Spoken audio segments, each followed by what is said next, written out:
Défis qui attendent le nouveau Premier ministre et son gouvernement. Des chantiers qui ont pour nom défense et sécurité, réforme politique et institutionnelle, développement à travers certains secteurs clés comme l'énergie, les infrastructures, l'école ou encore la santé. Décryptage dès le début de ce journal avec Yaya Konaté. Fin hier à Bamako du 12e forum des agents des douanes de l'UEMOA. La rencontre recommande notamment l'établissement d'une cartographie des frontières fragiles de l'espace UEMOA, la mise en place d'une plateforme de partage de renseignements aux frontières, l'interconnexion des systèmes informatiques douaniers ou encore la formation des agents sur la sécurisation des frontières fragiles. Le free roaming est effectif à partir du 31 décembre prochain dans l'espace AES. De quoi s'agit-il ? Vous pourrez vous déplacer au Burkina ou au Niger avec votre puce, appeler et recevoir des appels et vous connecter sans frais supplémentaires. Explications en détail avec nos envoyés spéciaux à Niamey, Abibatou dite Koyan Djakité et Adama Kamara dans cette édition. Voilà pour les titres. Bonsoir à tous. Depuis jeudi, le Mali a un nouveau gouvernement dirigé par le général de division Abdoulaye Maïga. C'est une équipe de 28 membres, dont 5 femmes. De nombreux défis l'attendent. La consolidation des acquis dans le domaine de la défense et de la sécurité, la poursuite des réformes politiques et institutionnelles, le développement à travers certains secteurs clés comme l'énergie, les infrastructures, l'école ou encore la santé. L'immense chantier de la nouvelle équipe gouvernementale, c'est avec Yaya Konaté. Le décret numéro 2022-07-52 PTRM du 4 décembre 2022 le mettait déjà en pole position. Après près de 4 mois d'intérim à la primature, le colonel Abdoulaye Maïga était nommé ministre d'État intérimaire désigné du Premier ministre en cas d'absence, d'empêchement ou de vacances de poste. L'intérim à la tête du gouvernement avait sans doute révélé à la face du monde ses talents de meneur et de chef d'équipe tant l'homme avait convaincu par sa méthode et ses résultats. De retour aujourd'hui à la primature, le désormais général de division Abdoulaye Maïga retrouve les mêmes fonctions en tant que titulaire du poste. Un poste stratégique qui lui confère les responsabilités de chef de l'administration avec la lourde tâche de coordonner et de conduire l'action gouvernementale sous la responsabilité du chef de l'État. Une fonction stratégique donc dans un contexte marqué par des défis multiples. D'abord, la crise sécuritaire. Malgré les succès engrangés par nos femmes avec en prime la victoire éclatante qu'a constituée la reprise de Kidal, le défi sécuritaire demeure et la lutte contre le terrorisme se poursuit avec comme finalité recherchée la reconquête totale du territoire national, le retour de l'administration dans un Mali en paix et dont les fils reparlent le même langage. Un Mali en paix et un Mali réconcilié, c'est aussi un Mali qui retrouve ses repères. Déjà véritablement lancé, le train des réformes politiques et institutionnelles devrait aussi poursuivre son petit bonhomme de chemin sous l'impulsion du chef de la nouvelle équipe gouvernementale. Il faut le dire, les réformes déjà en cours sont au cœur du processus de refondation annoncé et concernent tous les domaines de la vie de la nation. Attendu également, le Premier ministre et son gouvernement le sont sur le terrain diplomatique. Notre pays devra poursuivre son positionnement sur la scène internationale avec comme boussole les 3 principes édictés par le président de la transition et qui guident désormais l'action publique au Mali.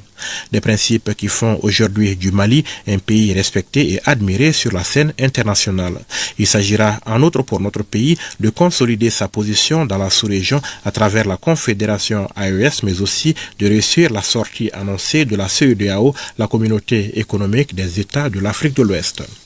Au nombre des défis, on peut citer également la poursuite des efforts dans le cadre de la bonne gouvernance, la lutte contre la corruption, la relance économique, l'apaisement du climat social ou encore l'organisation d'élections libres, crédibles et transparentes, sans oublier la résolution de la crise énergétique que traverse le pays et qui affecte les Maliennes et les Maliens au quotidien. Pour faire face à l'ensemble de ces défis, le général Maïga devra donc faire appel à toutes ses qualités d'homme d'État dans la conduite de l'action gouvernementale sous le leadership du président de la transition, chef de l'État, le général d'armée Assimi Goïta, à qui il revient dans la pratique de définir les grandes orientations à travers une feuille de route qui fixera le cap pour la nouvelle équipe.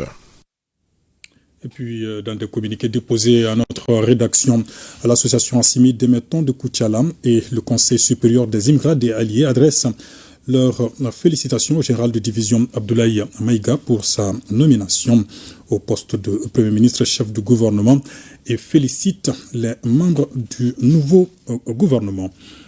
Également dans l'actualité, l'établissement d'une cartographie des frontières fragiles de l'espace UEMOA, la mise en place d'une plateforme de partage de renseignements aux frontières, l'interconnexion des systèmes informatiques douaniers et la formation des agents sur la sécurisation des frontières fragiles. Ce sont là, entre autres recommandations, issues du 12e forum des agents des douanes de l'UEMOA qui a pris fin ici hier à Bamako. Ces recommandations, une fois mises en application, devront permettre aux administrations douanières de lutter efficacement contre le financement du terrorisme et les trafics illicites. Siaka Konaté.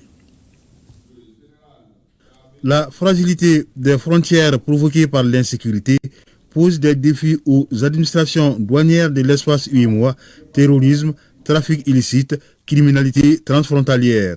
Nous avons identifié des défis majeurs qui appellent des réponses concertées, à savoir la sécurisation des frontières fragiles face à des menaces telles que le terrorisme, le trafic illicite des armes, des médicaments et les migrations non contrôlées. Également la facilitation des échanges commerciaux pour soutenir la croissance économique dans un contexte mondial marqué par des perturbations des chaînes d'approvisionnement.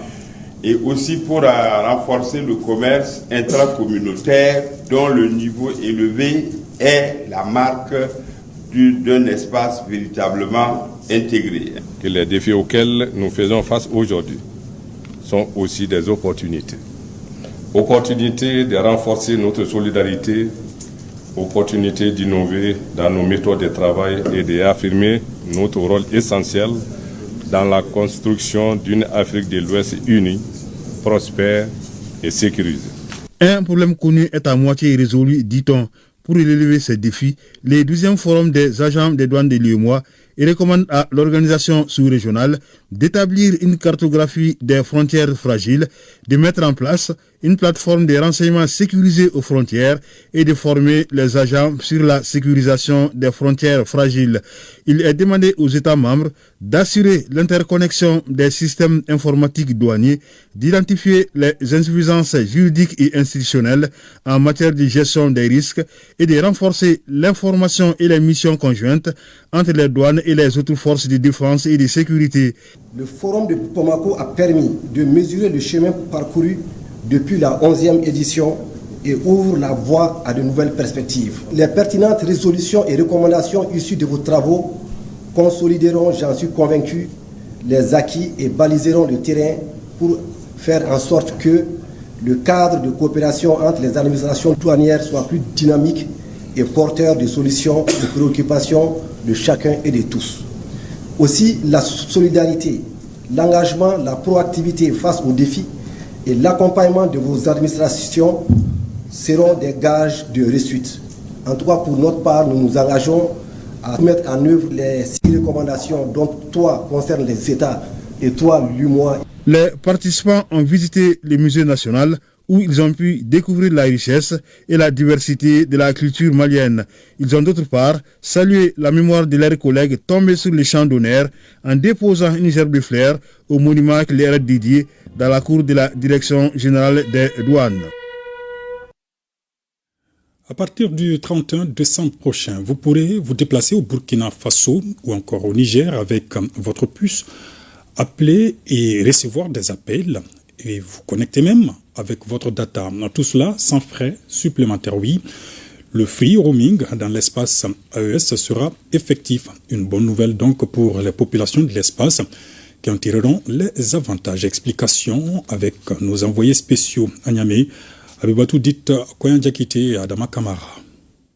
Fin d'une journée de travail ici à Niamey. Il est 22h passé de 57 minutes. On va appeler au Mali pour prendre des nouvelles de la famille. Eh bien, je vais voir mes unités. J'ai 145 francs. On va appeler à la maison pour prendre des nouvelles. Et non, ça n'est pas possible. Parce que je n'ai pas assez d'unités, parce qu'il me faut beaucoup plus d'unités pour passer cet appel. Eh bien, à partir du 31 décembre 2024, tout cela ne sera plus qu'un mauvais souvenir avec l'effectivité du free roaming. Les ministres en charge des communications électroniques de la Confédération de l'Alliance des États du Sahel ont eu des séances de travail avec les acteurs du domaine des 3 pays, à savoir le Burkina Faso, le Mali et le Niger, en marge de la semaine du numérique du Burkina Faso, tenue du 12 au 15 novembre dernier à Ouagadougou. C'est suite à cela qu'une déclaration a été rendue publique sur le free roaming. Réunis à Niamey ce 21 novembre, les autorités de régulation ont à leur tour signé un mémorandum d'entente qui concrétise la réalisation de ce projet. La part du Mali dans ça, c'est qu'aujourd'hui, nous sommes très engagés. Nous avons aujourd'hui le lead de cette confédération. Donc les actes forts comme celui-là sont portés non seulement par les 3 pays, mais singulièrement par le Mali, par l'impulsion et que vous pouvez le constater par la taille de la délégation du Mali qui est venue assister à cette signature-là aujourd'hui. Et nous osons espérer que les autres actes aussi significatifs que comme celui-là se suivront, notamment sur le plan du transport et autres domaines économiques.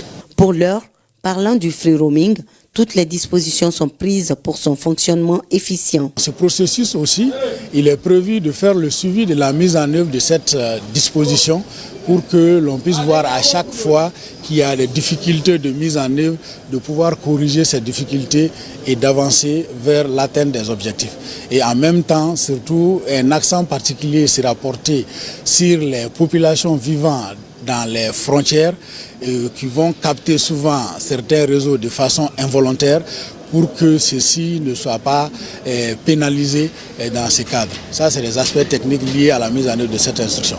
Rappelons que le mémorandum d'entente sur le free roaming a été signé par le président de l'autorité de régulation des télécommunications, des TIC, et des postes à MRTP. Au cours de son séjour, Saïdou Pona Sankaré a rendu une visite de courtoisie à l'ambassadeur du Mali au Niger. De son côté, l'ARCEP Niger a organisé une journée sportive ce vendredi et une belle fête pour finir en beauté la célébration de ses 25 années d'existence.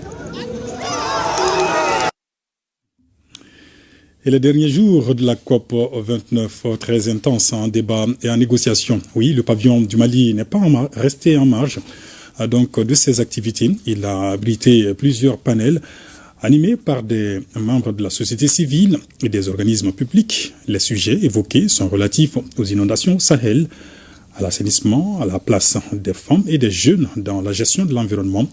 On fait le point avec nos envoyés spéciaux à Bakou, Al-Husseini Touré et Abouakar Traoré. Pas de répit au stand du Mali. Les intervenants maliens et non maliens se disputent le podium pour faire passer les messages. Les inondations au Sahel ont certes dominé les débats, mais des sujets connexes comme l'assainissement, la lutte contre la désertification, le financement des ouvrages d'assainissement ont été largement débattus. Notre présence est de contribuer au forum avec l'apport du projet de résidence urbaine de Bamako dans l'atténuation des effets du changement climatique.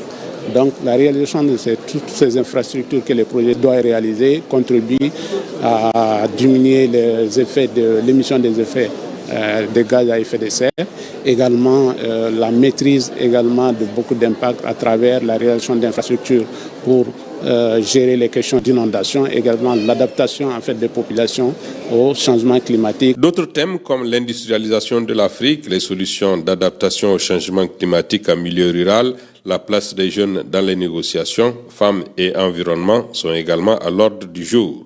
Nous avons parlé pour les femmes du Sahel.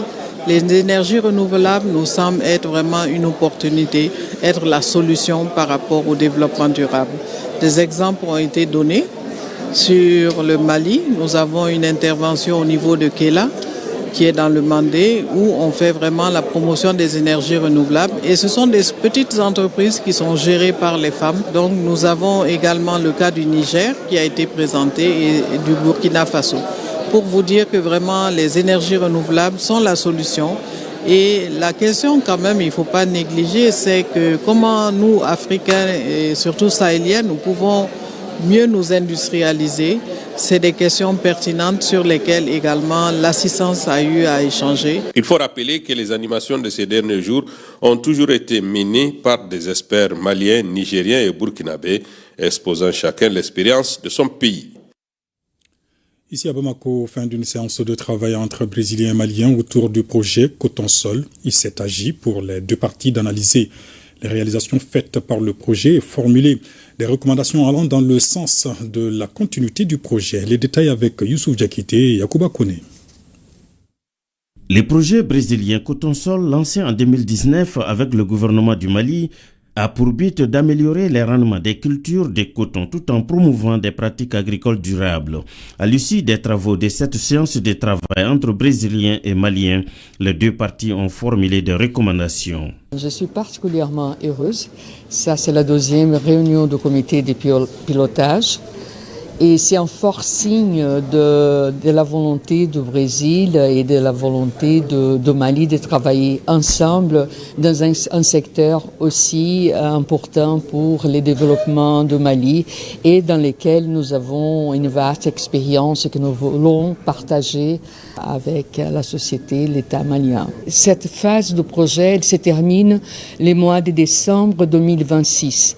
Je suppose qu'on prend maintenant les premiers pas pour continuer après. En presque 4 années d'existence du projet, les réalisations sont remarquables, notamment la réalisation des tests pour l'amélioration du sol en utilisant des amendements comme le blindasol, la réalisation d'un système de collecte des eaux de pluie avec un réservoir de 5000 litres permettant de mieux gérer les ressources en eau. Au regard de ces résultats, la partie malienne souhaite la pérennisation du projet. Pendant 3-4 ans, l'équipe brésilienne a bravé tout, que ce soit sur le plan insécurité, sur le plan maladie, pour venir apporter leur modeste contribution à la partie malienne. Considérant donc le dynamisme de cette équipe, que ce soit de l'UFLA, que ce soit de l'ABC, l'avenir du coton, l'avenir du Mali réside dans l'agriculture durable. Parler d'agriculture durable aujourd'hui, c'est parler des sols, c'est parler de conservation, c'est parler d'innovation. CNDT, à travers le PDG, s'engage à prendre toutes les dispositions pour poursuivre l'accompagnement de ce projet et s'accaparer des résultats pertinents qui vont sortir de ce projet. On peut donc dire que cette séance de travail entre Maliens et Brésiliens a comblé les attentes selon les administrateurs du projet. Rideau sur la première édition du Salon national de l'emploi. La rencontre de 2 jours a permis de mettre en relation des centaines de demandeurs d'emploi avec les entreprises de travail. L'événement a mobilisé environ 400 employeurs et plus de 1000 demandeurs d'emploi. Le point avec Mamadou Fane. Clap de fin pour la première édition du Salon national de l'emploi.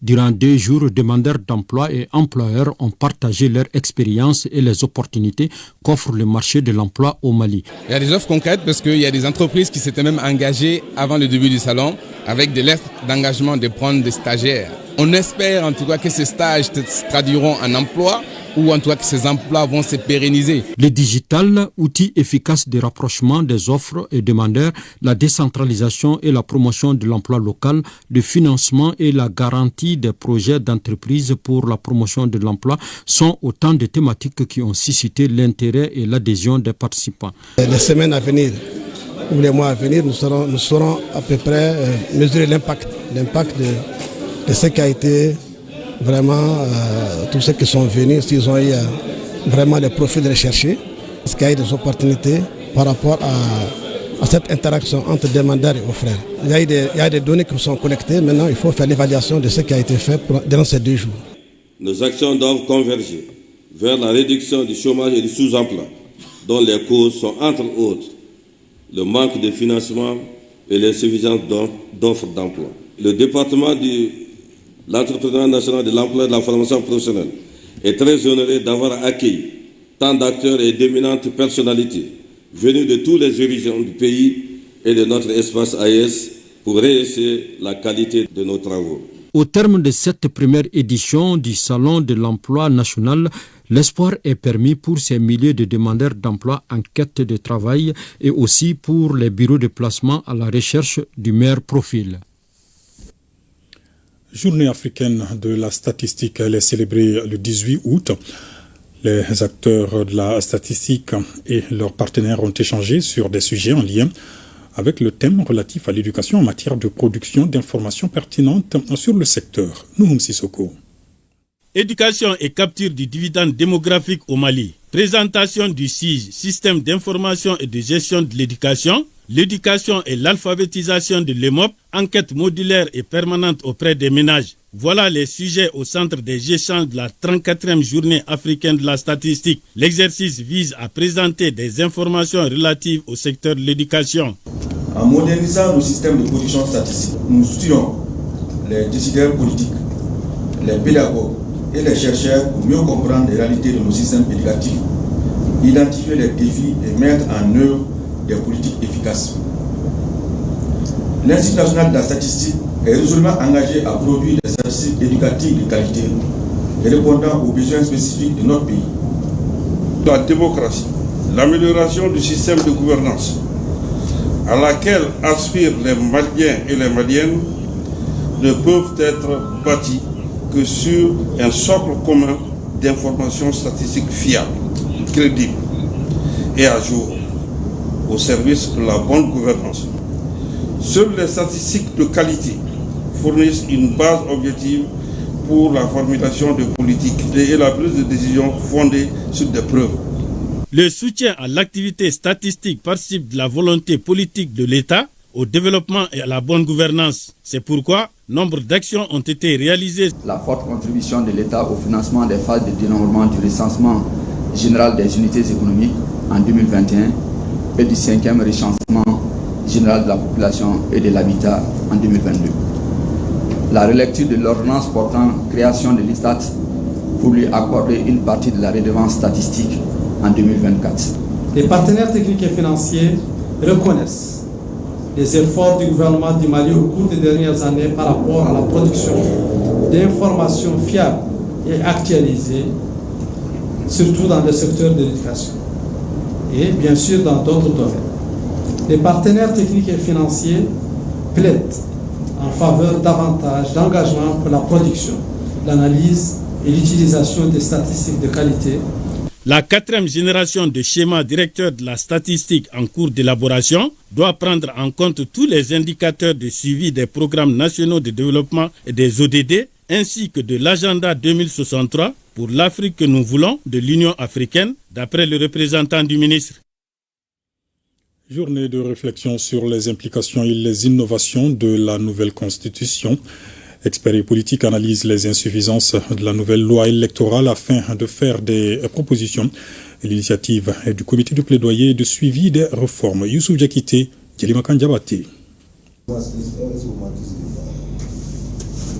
Les experts des partis politiques chargés des questions électorales sur l'initiative du comité de plaidoyer et de suivi des réformes se retrouvent pendant 2 jours pour réfléchir sur les implications et les innovations de la nouvelle constitution, innovations relatives à la loi électorale. La finalité, c'est de chercher, de formuler ensuite des recommandations nécessaires qu'on va proposer aux autorités de notre pays. La loi électorale étant l'épine dorsale du processus électoral.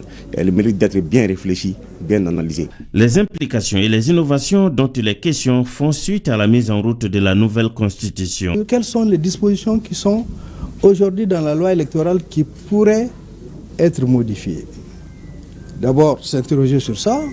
Ensuite, s'interroger sur si ça doit être modifié. Dans quel sens? Quelles propositions nous, acteurs politiques, pouvons faire aux autres acteurs? Au dire des initiateurs des dites journées de réflexion, les femmes ont un rôle capital à jouer dans le succès de toute gouvernance. Des changements majeurs qui sont survenus dans la nouvelle constitution, notamment en lien avec le bicéphalisme. Il va y avoir 2 chambres et aussi il va y avoir un organe de gestion des élections et certains délais tels que les 72 heures pour la contestation, entre autres, par rapport aux élections. Donc, en lien avec ces changements majeurs-là, je crois que les partis politiques ont beaucoup impacté sur la nouvelle constitution et la nouvelle loi électorale. Nous, les femmes, nous sommes pour l'innovation. La constitution, c'est le soubassement et la carte d'identité d'un pays. Donc ça, c'est pas question des partis ou quoi, mais c'est question de nation. La présidente du comité de plaidoyer et de suivi des réformes estime que l'implication de l'ensemble des acteurs politiques dans le processus de la relecture de la loi électorale permettra d'éviter des incompréhensions post-électorales. Cette loi qui traite de l'organisation, de la gestion des élections, si elle n'est pas comprise, peut être l'un des facteurs déstabilisateurs de notre pays, en témoignent les élections de 2020. Pour ces raisons, l'adoption de la Constitution de juillet 2023 et le projet de révision de la loi électorale adopté en Conseil des ministres, les experts du comité de plaidoyer et du suivi des réformes et les experts du Forum des partis et mouvements politiques, comme ils l'ont toujours su le faire, apporter leur contribution à cette relecture de la loi électorale pour une meilleure gestion des élections du Mali. Les conclusions de ces travaux seront transmises aux autorités, disent les organisateurs, pour exploitation en vue de l'organisation des élections transparentes répondant aux aspirations de l'ensemble des acteurs. Et ce meeting de soutien aux autorités de la transition, c'était hier en commune 4 du district de Bamako. L'initiative du conseil communal de la jeunesse. Ce mouvement de jeunes explique sa mobilisation par les efforts consentis par les autorités en matière de sécurité et de réforme politique et institutionnelle. Timoko Konaté. Démonstration de force à l'initiative du conseil de la jeunesse de la commune 4 du district de Bamako. Une initiative qui se veut un soutien aux autorités de la transition dans la conduite des affaires.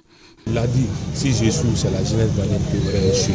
C'est pour sortir du dur que la jeunesse malienne est derrière lui. La jeunesse malienne est prête à donner son sang pour la survie de notre nation, à le soutenir jusqu'au bout, à lui dire merci d'avoir écouté son peuple de la décision prise, à savoir la nomination du général de division Abdoulaye Maïga comme Premier ministre. Chefferie traditionnelle, association de femmes, particuliers, tous réitèrent leur adhésion aux idéaux qui déterminent la trajectoire tracée par les autorités de la transition. Ce que je conseille à tous les jeunes du Mali, en particulier les jeunes de la commune 4, de continuer sur ce chemin pour un Mali en paix, un Mali uni et un Mali prospère. La première des forces, la force qui est fondamentale, la force qui est essentielle, c'est d'abord la force innée en toi-même. Depuis plus d'un an, l'autorité de l'État s'exerce sur l'ensemble du territoire national et ce depuis la reconquête de Kidal par les femmes. Les services sociaux de base y fonctionnent à plein régime. Illustration du retour sans conteste de la région dans les girons de la mère patrie. Un exploit parmi tant d'autres à l'actif des autorités de la transition salué au cours de ces meetings. Aujourd'hui, les militaires là ont montré aux Maliens et aux Maliennes qu'avant de compter sur qui que ce soit, il faut compter sur soi-même. La jeunesse de la commune 4 est en train d'aller vers ce sens. Et nous ne pouvons que les accompagner. De 2012 à nos jours, notre pays a subi un certain nombre d'événements. Et si ce n'était pas la venue des autorités de la transition, maintenant trouverait que nous nous sommes retrouvés avec 2, 3, 4 pays. La division était inévitable. Au terme de ces meetings, le Conseil communal de la jeunesse a remis pour qui des droits un mémorandum au président de la délégation spéciale. Deuxième comité de pilotage du projet 2 du programme de renforcement de la résilience à la sécurité alimentaire et nutritionnelle au Sahel. Les administrateurs planchent notamment sur le plan de travail et le budget au titre de l'année 2025. Batraoré, reportage. La présence massive des membres à ce premier comité de pilotage du PARCB, projet d'appui au renforcement de la résilience des communautés de base, est un signal fort. Au cours de cette rencontre, les membres du comité de pilotage vont valider le plan de travail et le budget de 2025 pour ce projet à grand impact pour les communautés de base. L'objectif principal de ce projet, c'est contribuer quand même au au renforcement de l'amélioration des conditions de vie de nos populations impactées sur leurs conditions, surtout ceux qui sont les populations rurales. Ils sont tellement fatigués, donc on veut vraiment faire des actions en faveur de ces populations-là. Ce projet marque l'engagement du gouvernement du Mali en faveur de la sécurité alimentaire et nutritionnelle. Cet objectif est en droite ligne de la mise en œuvre de la vision de son Excellence, le président de la transition chef de l'État, le général d'armée Assimi Goïta, qui, je rappelle, est de faire du Mali une puissance agricole sous-régionale, où le secteur agricole sera un moteur de l'économie nationale, assurant la sécurité alimentaire et nutritionnelle des populations urbaines et rurales et générant des emplois et des revenus significatifs dans une logique de développement durable, respectueux de l'environnement. Plus de 150 000 personnes vont bénéficier de ce projet. Il sera exécuté dans les régions de Koulikoro et Bougouni pendant 5 ans pour un coût global de 40 milliards de francs CFA. L'Organisation néerlandaise de développement SNV a 45 ans d'exercice au Mali. Elle œuvre pour l'égalité du genre, l'inclusion sociale, l'adaptation au changement climatique, entre autres. La célébration de ces 45 années a été l'occasion de mettre en lumière les acquis, défis et perspectives de l'organisation au Mali. Bokari Koulibaly et Siriki Koulibaly. 45 secondes d'ovation pour immortaliser 45 ans de challenge, de péripéties, mais aussi des réalisations et d'impact sur la vie des zones cibles. Des réalisations qui ont pour nom amélioration des revenus, renforcement des capacités des communautés dans les domaines agroalimentaires, de l'élevage, des énergies renouvelables et de l'eau. Cette année, il y a 600 000 personnes qui ont été concernées directement avec notre travail. Et pour donner juste quelques exemples, il y a 70 000 ménages qui ont augmenté leurs revenus agricoles. Il y a 1500 jeunes qui ont acquis un emploi décent. Il y a 35 000 femmes qui ont eu accès à l'énergie propre, donc les foyers améliorés et le biogaz. À ces réalisations se greffe la formation de 500 jeunes en leadership et l'accompagnement d'un nombre important de leveurs et de femmes rurales, à l'image de Harerata Maïga, une maraîchère venue du cercle de Koro. Ils nous ont aidés à nous organiser. Ils ont aidé aussi à créer des petits groupements économiques qui font le crédit interne, des épargnes internes et des crédits internes. Ils nous ont aidés aussi dans le cadre de l'agriculture et les champs-écoles, mille niébé, dans les champs-écoles maraîchage. C'est grâce à SNV qu'on a appris comment faire une pépinière échalote et le repiquage. Et le rendement a été vraiment excellent.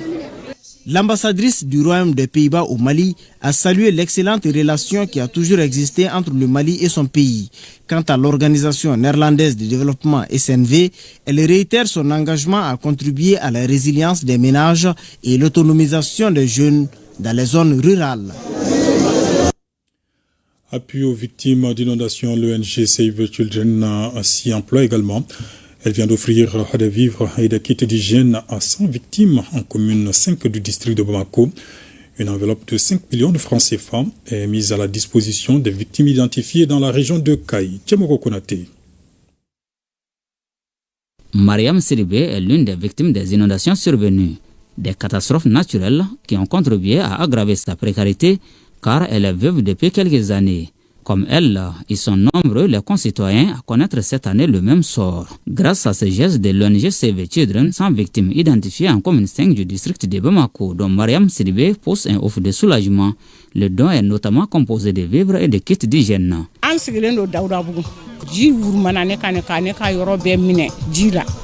Nous sommes domiciliés à Daoudabougou. Lorsque nous cherchons à évacuer nos affaires le jour des inondations, la maison s'est effondrée. Mon mari est décédé. Je suis en charge des enfants. Je suis vraiment contente de ce geste. Cette initiative vise à répondre aux besoins des populations sinistrées à travers des actions concrètes, notamment la distribution de vivres et de non-vivres à 100 ménages sinistrés des transferts monétaires. En plus de ces dons en nature, l'ONG Save Children s'est aussi manifestée en espèces. Il s'agit d'un chèque géant de 5 millions de francs CFA destiné à des victimes d'inondations de la région des Cayes. Des actions humanitaires qui constituent un appui direct non seulement aux bénéficiaires, mais aussi accompagnent le gouvernement dans ses efforts d'atténuation des effets néfastes des inondations. Merci vraiment pour ces gestes de solidarité à travers cette intervention d'urgence dans certaines communes les plus touchées par les inondations dans le district de Bamako. Et aussi, nous apprécions vraiment à juste valeur. Cette cérémonie marque le lancement officiel d'une série de remises de dons aux victimes des inondations. Pour dire qu'en plus du district de Bamako, d'autres localités du pays occupent une place de choix dans le plan d'action. Et puis la ville de Diré, dans la région de Tombouctou, fait face à une menace d'inondation. Elle est occasionnée par le relâchement d'une digue de protection. Le préfet du Cercle évalue la situation et rassure les populations. Les détails avec Najim Baba Sissé. La population de Diré est dépassée par la montée brusque de l'eau du fleuve. Tout a commencé ce jeudi 20 novembre, lorsque la ceinture de la digue a cédé, occasionnant l'inondation d'une partie de la ville. Quand elle a cédé, on a eu à faire des appels. On était là de minuit jusqu'à 3h du matin. Mais en ce temps-là, les gens dormaient. Les quelques jeunes qui étaient là, qui sont vraiment félicité, le conseil communal de la jeunesse était là. Et ils ont pu vraiment... Ils n'ont pas pu maîtriser l'eau, mais ils ont fait quand même de leur effort. Nous sommes en train de renforcer la digue en amenant des sacs et en mettant quand même du sable dans les sacs, les transporter et les mettre sur la digue.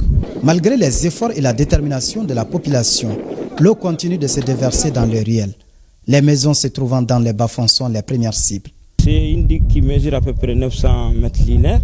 Vous voyez que ça a été couvert pendant 2 mois, le mois d'octobre et novembre. On a vraiment renforcé la digue avec tous les moyens du projet. C'est le transport de Banco aussi et la mobilisation communautaire de 291 jeunes, filles et garçons. Aussitôt, un comité de crise a été mis en place sous la présidence du préfet du Cercle, composé de l'ensemble des responsables des services techniques et les autorités politiques. L'eau a débordé la digue sur une distance d'environ 10 mètres environ, et puis l'eau était en train d'envahir le quartier Millionkin de Diré. Donc c'est avec ces moyens de fortune qu'on a pu bloquer le passage de l'eau. Ce que vous voyez déjà, il n'y a pas de risque que il y a des maladies qui peuvent survenir. Le médecin a aussi également intervenu dans ce cadre-là. Donc nous sommes dans cette logique de sensibiliser la population, de prendre soin des enfants, il faut également pour les personnes âgées. Et avec le service de développement social également, nous avons recensé pratiquement tous ceux qui sont aujourd'hui submergés par l'eau. Face à l'ampleur de la situation, le préfet en appelle à l'esprit civique de tous les enfants du Cercle, même ceux de la diaspora, afin de trouver une solution définitive aux inondations dans le Cercle de Diré. Ce qui nous conduit justement au grand reportage de la rédaction qui est consacré ce soir aux conséquences de la montée des eaux enregistrées cette année à travers le pays, cap sur Koulikoro où certains secteurs d'activité sont particulièrement touchés. Il s'agit notamment des cultures, des vergers ou encore des fermes piscicoles. Grand format de la rédaction, une signature de Djemba Moussas Konaté.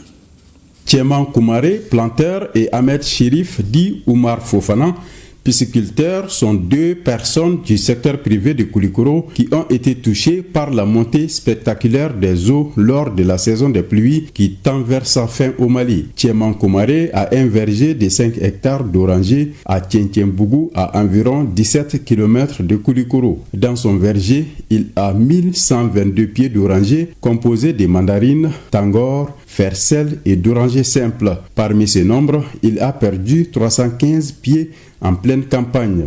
La perte causée par les eaux dans mon champ est énorme. J'ai perdu 315 pieds d'orangers, parmi lesquels 305 étaient en fructification et sur chaque pied, on pouvait récolter 200 kg d'orangers. Je ne sais pas comment on va rattraper cette perte. En 1981, le même cas s'est produit, mais cela n'a pas causé de dégâts. Nous demandons aux bonnes volontés de nous appuyer. Djenebou Dambélé, une cliente qu'on a trouvée sur place, a également exprimé son inquiétude face aux dégâts causés par la pluie cette année. Toutes nos oranges proviennent du champ de Tchema Koumari. Il y a plus de 10 ans de cela. Ces oranges sont de la qualité. Mais avec l'inondation du champ cette année, nous craignons pour la campagne en cours. Un autre secteur d'activité, une autre réalité, la ferme piscicole d'Ahmed Chérif dit Oumar Fofana. Ici, il a 11 bassins qui ont chacun une capacité de 2000 voire 3000 alevins pour le grossissement, une cage flottante et un étang piscicole. Mais toutes ces réalisations ont été détruites par les eaux. J'ai vu que réellement, pour cette année quand même, ça a été énorme. Mais comme c'est l'effet du changement climatique, donc vraiment on est obligé d'accepter vraiment pour les dégâts de cette année. Les étangs, les bassins ont tous été envahis par l'eau. Vraiment, les poissons qui étaient dans les étangs et dans les bassins sont tous sortis. Donc cela a fait en sorte que vraiment, actuellement, on a d'énormes problèmes. Les espèces, les carpes, les clarias, j'avais des spécialités venant de Bénin que le projet Djegene Diaba m'a offert. Mais tout est parti. C'est les poissons du fleuve qui sont rentrés envahir les bassins. Donc là, c'est là, mais nous donne énormes problèmes. Donc c'est pourquoi réellement, on pense que réellement, on va souhaiter avoir des partenaires qui viennent nous aider pour qu'on puisse avoir des bonnes sources. Pour nos deux producteurs, la montée des eaux de cette année doit interpeller tout le monde afin de prendre les mesures adéquates pour préserver les différentes réalisations. À Ségou, le Conseil régional signe des conventions de financement avec des porteurs de projets. Le montant, plus de 65 millions de francs CFA. Certains bénéficiaires entendent évoluer dans l'embouche bovine ou encore l'aviculture. On en sait davantage avec Honoré Tienou et Bassi Traoré. Dans le cadre de son programme Développement rural et sécurité alimentaire MLI 021, le Conseil régional de Ségou lance le financement des projets productifs d'initiatives privées. Un lancement justifié par la remise de chèques symboliques à 8 bénéficiaires pour un montant de 8 millions de francs CFA. La phase insertion a bien commencé avec ce programme transitoire qui nous permet dans ces objectifs de financer plus de 500 jeunes. La mise en œuvre des PPIP va créer des emplois pour les jeunes hommes et les jeunes femmes, améliorer les revenus permettant ainsi de booster l'économie régionale. C'est pourquoi nous invitons tous les acteurs régionaux à poursuivre la concertation et les efforts pour accompagnement de ces initiatives. Aussi, des conventions de financement sont signées pour la réalisation des projets innovants. Le montant mobilisé pour ce volet s'élève à 65 millions de francs CFA. Au nom de tous les bénéficiaires, je remercie le Conseil régional et le LIXDEV de nous avoir accordé cette chance. Les jeunes bénéficiaires des projets, nous leur demandons d'être très prudents, de faire une gestion très stricte des moyens qui seront alloués à leurs projets, parce que c'est la pérennité qu'il faut voir et l'avenir. Financé par la coopération luxembourgeoise, le programme MLI 021 touche plus de 60 bénéficiaires pour un montant global de 700 millions de francs CFA dans la région de Ségou. Accueil lancement du projet de renforcement du leadership et des capacités des organisations de la société civile. C'est pour accroître leur contribution à l'action publique. Coût total du projet, environ 729 millions de francs CFA pour une durée de 3 ans. Balkissa Sadibou Chérif Aïdara. Parmi les objectifs du projet de renforcement du leadership et des capacités des organisations de la société civile pour accroître leur contribution à l'action publique, PROSCAP, le renforcement des capacités opérationnelles et techniques des organisations de la société civile malienne œuvrant dans les domaines de l'hygiène, assainissement et préservation de l'environnement, il est mis en œuvre par le consortium Stop Sahel, Agicad et Oxfam. À travers ces projets, Oxfam et ses partenaires souhaitent s'appuyer sur la promotion de la qualité de vie sont un devoir pour tout citoyen et pour l'État. Fin de citation. Cette volonté est confirmée dans la politique nationale de l'environnement, élaborée en 1998 et qui met un accent particulier sur l'amélioration du cadre de vie des populations rurales et urbaines en dotant celles-ci d'infrastructures d'assainissement et de lutte contre diverses pollutions. C'est dans cette dynamique que le Mali, en 2009, s'est doté d'une politique nationale d'assainissement PNA,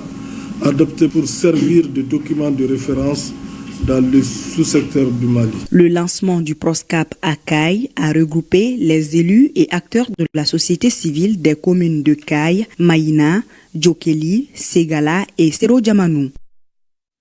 À Sikasso, l'INPS ouvre ses portes à la population. Objectif, sensibiliser et informer les usagers pour approfondir davantage leurs connaissances sur les services proposés par la structure. Moussokoro Sirimi et Taïrou Konate.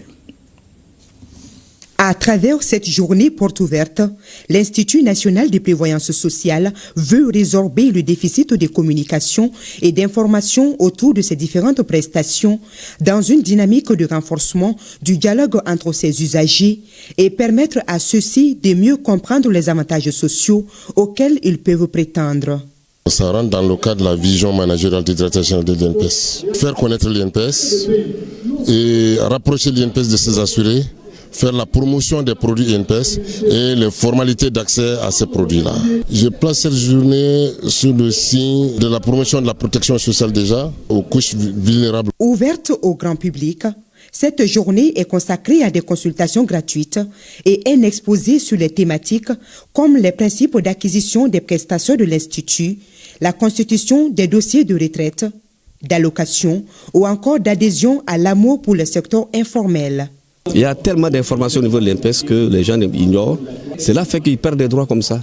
C'est une bonne chose. J'aurais préféré qu'on trouve encore une autre séance, une autre possibilité, afin que les affiliés à l'INPS soient mieux informés. Donc, en tant que veuve civile, nos maris ne bénéficient pas des retraites. Nous sommes donc venus nous situer sur notre sort et connaître les dispositions à prendre pour qu'on puisse adhérer à l'INPS et bénéficier aussi de l'amour.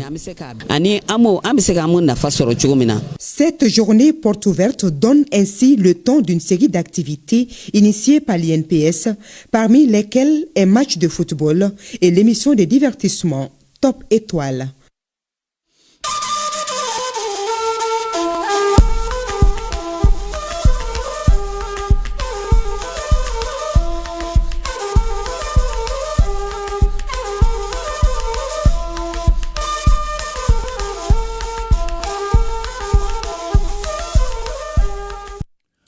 Cette actualité nous conduit d'abord ce soir au Burkina Faso avec l'inauguration du guichet des immatriculations provisoires de Bobo Dioulasso par le ministre de l'Administration territoriale. Ce guichet marque une étape importante dans le processus de modernisation et de décentralisation des services administratifs, particulièrement dans le secteur des transports au Burkina Faso. Les explications avec Bamakan Yannick Dabiré et Adama Julien Dambélé de la RTB. Après Ouagadougou, Senkassé et Dakola, Bobo Dioulasso dispose désormais d'un guichet des immatriculations provisoires. Inauguré ce matin au sein de la plateforme du port sec, ce service de la Direction générale des transports terrestres et maritimes a non seulement pour mission la délivrance des immatriculations provisoires W au profit des concessionnaires et autres intermédiaires de vente de véhicules, mais aussi l'établissement des certificats WW pour les acheteurs des dits véhicules. Ce système d'immatriculation concerne tout type de véhicules à traction moteur dont la cylindrée dépasse les 50 cm3.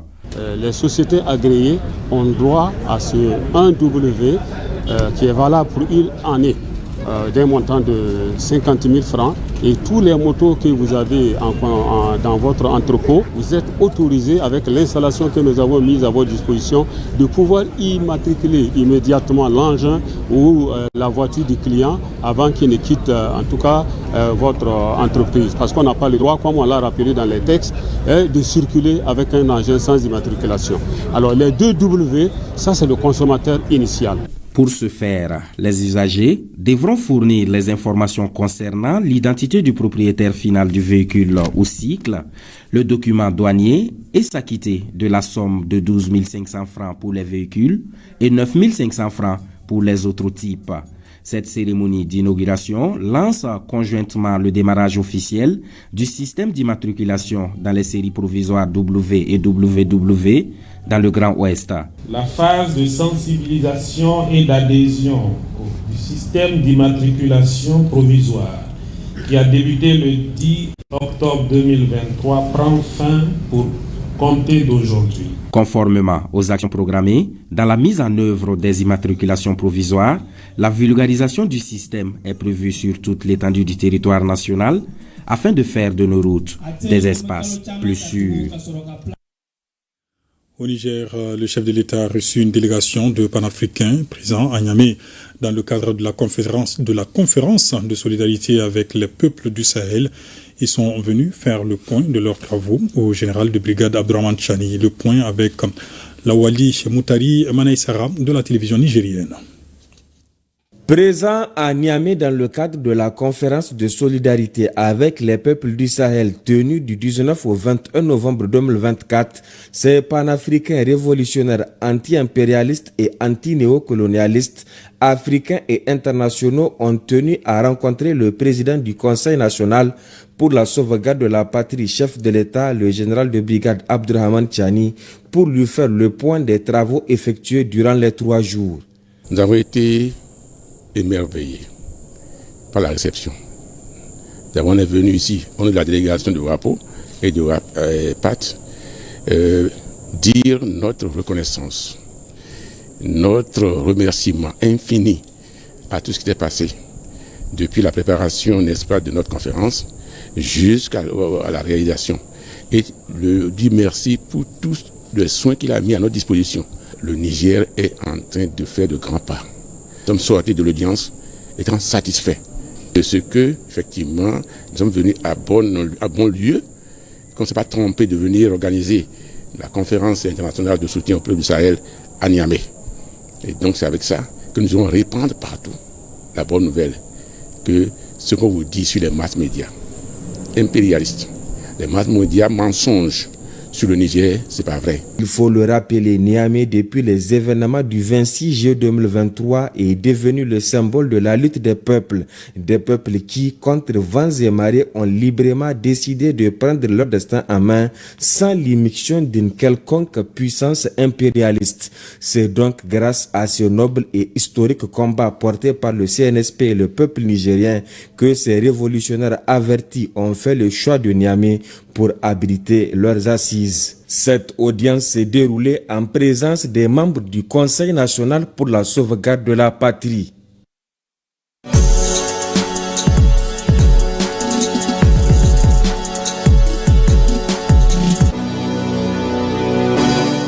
Le journal des sports, c'est avec Siragatou Sissé en plateau avec moi. Bonsoir Siragatou. Bonsoir Ibrahima Traoré. Championnat national professionnel de Ligue 1.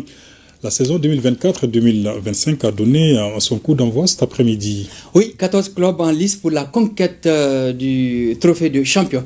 En ouverture, ce samedi, grosse sensation. Les promus, l'AS Étoile du Mandé et FC Diarra se sont illustrés.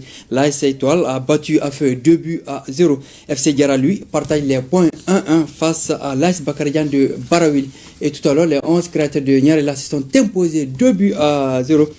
Devant l'ASCO. Cette première journée se poursuit demain dimanche au stade Mamadou Konaté avec les rencontres AS Real Usfas à 16h et Binga FC IS Bougouba à 18h.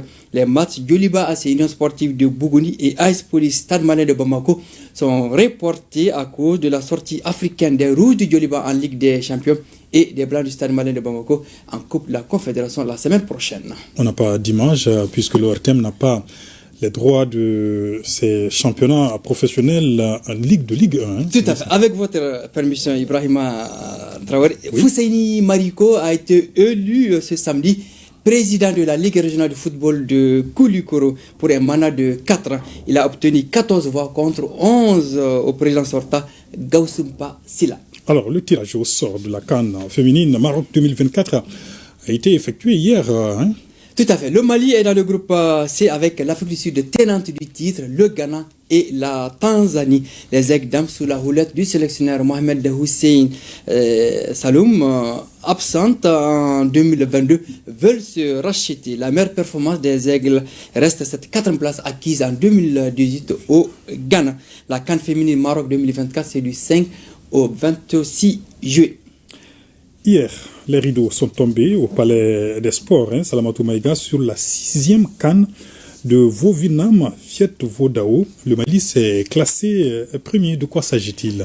Alors, 16 médailles en or, 16 en argent et 16 en bronze, soit un total de 48 métaux. Le Mali a survolé les débats de cette CAN de Vovinam Viet Vo Dao devant le Sénégal et le Burkina Faso. Ce titre de champion est le 2e de l'histoire après celui glané en 2017. La fête était colorée hier au Palais des Sports Salamatou Maïga en présence de notre reporter Daouda Kone. Pour cette dernière journée, Sénégalais et Maliens se sont bien illustrés en disputant la plupart des finales. C'est le tir de la corde qui a permis au public de la salle de jubiler. Les différents Vochines venus d'Afrique ont rivalisé en technique, le combat de lutte pied et poing et la section lutte. Avec 52 médailles, 16 or, 16 argent et 20 bronze, le Mali monte sur la plus haute marche du podium de cet art martial vietnamien connu pour sa spectaculaire figure des ciseaux avec le trophée continental. Le Sénégal a pris la 2e place de la compétition avec 16 médailles d'or, 12 en argent et 12 en bronze. Le Burkina Faso se classe 3e avec 10 médailles en or, 12 en argent et 7 en bronze. Le département des sports se réjouit de la tenue de cette Coupe d'Afrique en terre malienne.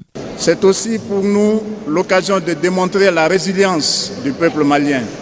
La résilience et le dévouement de notre jeunesse, la résilience et le dévouement de la fédération pour faire découvrir également ce sport à l'ensemble des sportifs, à l'ensemble du peuple malien, un sport qui aujourd'hui fait la fierté parce qu'il arrive à rassembler plusieurs États et gouvernements, plusieurs pays qui, en d'autres circonstances, auraient peut-être dit que le Mali n'est pas une terre de convivialité, une terre où il fallait faire le déplacement, mais aujourd'hui, nous démontrons la résilience de notre peuple et nous démontrons également que le Mali est une terre d'accueil, une terre fréquentable, une terre de fraternité pour l'ensemble des pays, pour l'ensemble de la jeunesse africaine. Le maître Tran Nguyen Dao, président du Conseil mondial des maîtres de Vovinam Viet Vo Dao, n'a pas manqué l'occasion pour louer les efforts que les autorités maliennes ont déployés pour la réussite de cette 6e Coupe d'Afrique de Vovinam Viet Vo Dao. Le Vovinam Viet Vo Dao est un art martial d'origine vietnamienne. Alors, PMU Mali et la Fédération malienne de hippisme et des sports équestres renforcent leur partenariat. Oui, c'était à la faveur d'une conférence de presse conjointe. À travers ce partenariat gagnant-gagnant, le PMU Mali et la Fédération malienne de hippisme et de sport équestre entendent donner aux courses de chevaux toute leur place. Abdul Karim Kaba. La formation des jockeys, la rage chevaline et l'amélioration des états des lieux du champ hippique de Bamako figurent en bonne place de ce partenariat. La société de Paris Mutuel PMU Mali entend s'investir mieux dans ce sens. Au-delà de ça, il y a d'autres projets dans le cadre de ce protocole qui touchent l'amélioration génétique, qui touchent également l'installation des haras, donc tout ce qui est élevage et tout ce qui tourne autour de l'élevage sont consacrés dans ce protocole d'accord. Donc nous allons prendre avec avec la fédération, avec aussi la SOREC par rapport aux activités à mener annuellement. Parce que le protocole a été signé depuis 2022. Et sur 3 ans, on a pu réaliser quelques activités. Maintenant, il faudrait qu'on regarde l'année 2025, ce qui est réalisable ensemble. On identifie ces axes et on va s'y mettre pour la réalisation. Ce partenariat est une réponse aux nombreux plaidoyers de la Fédération malienne de hippisme et des sports équestres. Il va permettre d'adapter tous les métiers en lien à l'amélioration des activités de la course hippique. Il y a un préalable. Un préalable parce qu'il faut déjà donc identifier les berceaux équins au Mali. Ensuite, il faut la mise en place des haras nationaux. Ensuite, mettre en place les programmes d'insémination pour que sur tout le territoire national, il puisse y avoir des chevaux qui vont naître ensemble, qui vont commencer à courir ensemble, parce que quand vous partez sur ce tableau-là, les chevaux de sang améliorés et les pur sang, les catégories, c'est par tranche d'âge. Ce qui va changer, c'est d'abord, on aura plus de chevaux de compétition. 2, on participera à plus de compétitions à l'international et plus de courses. Donc, ça veut dire qu'on a plus de chevaux. Et donc, dans pas longtemps, les gens pourront parier sur les chevaux qui courent au Mali. L'occasion est saisie par les deux parties de présenter les trophées et attestations obtenus par les jockeys maliens au Maroc lors du Grand Prix d'Afrique.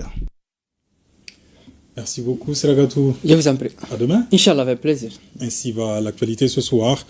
Merci pour votre fidélité. Je vous donne rendez-vous demain sur la radio nationale du Mali à 13h pour la grande édition de la mi-journée. Ça s'appelle 13h dimanche. Et je vous retrouve ici à 20h avec le même plaisir, Inch'Allah. Excellent moment de télévision en notre compagnie. Bonsoir.